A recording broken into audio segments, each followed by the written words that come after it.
Hey, welcome to Today Matters, our daily devotional in the Word of God.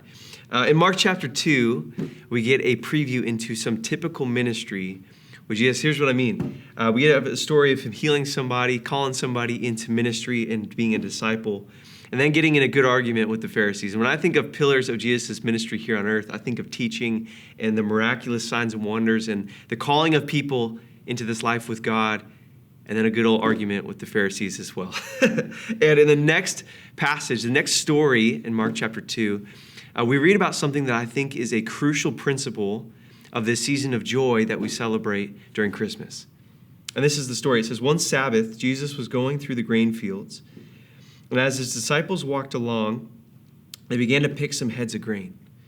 And then the Pharisee said to him, "Look, why are you doing what's unlawful on the Sabbath?" And this story is recounted in the book of Matthew as well. But this is a significant question.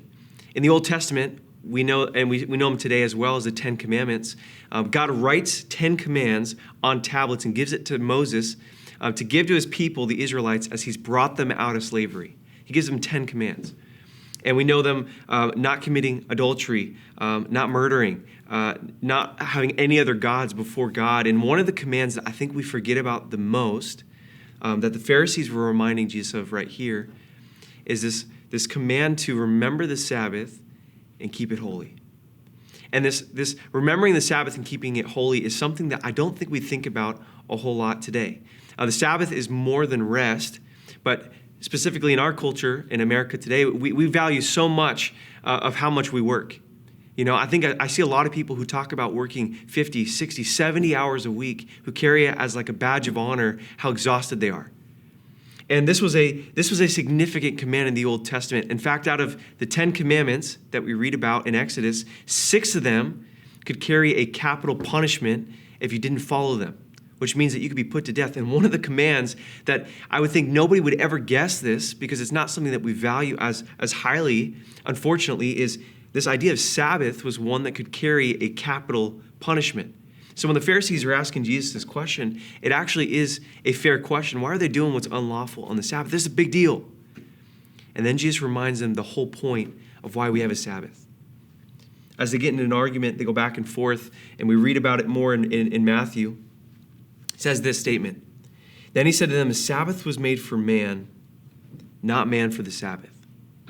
And that's a significant phrase. It's one that Matthew leaves out of his retelling, but Mark writes it down for us. It says, the Sabbath was made for man, not man for the Sabbath. And going back to what a Sabbath really was, it's a command in the Old Testament. It's something that we talk about, hopefully, nowadays. And today we probably say it's a Sunday for most of us here today. But for me, my Sabbath is Friday. And on Fridays, I turn off my phone. And really, I try to remember what the day is all about. The Sabbath is something modeled for us by God. Before even the 10 Commandments, God took a day of rest, and he looked and he delighted in what he had made. And this idea of Sabbath, when I say it's more than rest, and why I think it's so important to this season of Christmas, when we finally get a season to slow down and rest, is because Sabbath reminds us, it calls us to take a time away from our normal work, but also to enjoy life. When we are spending time with God, we are reminding ourselves, hey, there's more to life than just work. We're also reminding ourselves of where the fruit of our labor really comes from, that God is the one that is providing for us. God is the one in control. But even more to that, it's a gift from God. It's a gift to say, hey, stop your normal work and your normal doing and just focus on being with me. And to me, why I get so excited about it, why I think it's so important, especially at this time of the year, is because a Sabbath is really a small preview of what eternity is going to be like. And it's God loving you so much. We have a gift of a day off, a period, a season of rest to focus and remember him. And really, it's a preview of what it's going to be like with God in heaven someday, when we're focused so much more on our being and just being in his presence and being with God than on all the stuff that we have to do. And I want to remind you in this season of Christmas, and as we get ready for a new year, maybe Sabbath is something that you haven't prioritized. And maybe you do have a day off here and there, but I would encourage you to Sabbath as well.